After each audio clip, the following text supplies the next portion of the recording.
চট্টগ্রামে অগ্রণী ব্যাংকের লালদিঘি পূর্ব কর্পোরেট শাখা থেকে কোটি কোটি টাকা উধাওয়ের ঘটনায় শুরু হয়েছে তোলপাড়। ব্যাংকের হিসেব মেলাতে গিয়ে কর্মকর্তারা দেখেন টাকা নেই। ঘটনার পর ব্যাংক কর্মকর্তারা কেউ মুখ না খুললেও পুলিশ বলছে এই ঘটনায় এখন পর্যন্ত দুজনকে গ্রেপ্তার করা হয়েছে।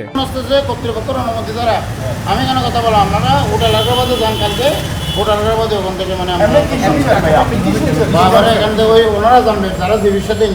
তবে কিভাবে হলো অর্থের এই হেরফের? পুলিশের প্রাথমিক তদন্তে ব্যাংকের দুই কর্মকর্তার জড়িত থাকার প্রমাণ পাওয়া গেছে। পুলিশ বলছে ভল্টে টাকা জমা দেওয়ার সময় 1000 টাকার বড় বান্ডিলের মধ্যে 100 টাকা বা তার কম মূল্যমানের নোট ঢুকিয়ে বান্ডিল সাজানো হতো। ফলে বাইরে থেকে বান্ডিল দেখে ভল্টে পর্যাপ্ত পরিমাণ অর্থ রয়েছে বলে মনে হলেও প্রকৃত অর্থের পরিমাণ কম থাকতো। 4,38,00,000 টাকা একটু এখান থেকে সরাই নেওয়া হয়েছে ব্যাংকের থেকে।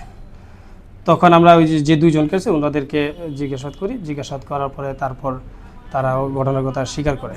কামরুল হলো ব্যাংকের কর্মকর্তা, স্বীকার করে বা আপনার ব্যাংক কর্মকর্তা যে মহোদয় ওনার একটা অভিযোগ পাইছি আমরা, ওই অভিযোগের ভিত্তিতে আমাদের কোতোয়ালি থানায় একটা মামলা রুজু হয়। পুলিশ আরও জানিয়েছে সরানো অর্থ দিয়ে ইসরাত এগ্রো নামে একটি গরুর খামারের কার্যক্রম শুরু করা হয়। বর্তমানে ওই খামারেই বিভিন্ন জাতের 50 থেকে 60টি গরু রয়েছে বলে মামলায় উল্লেখ করা হয়েছে।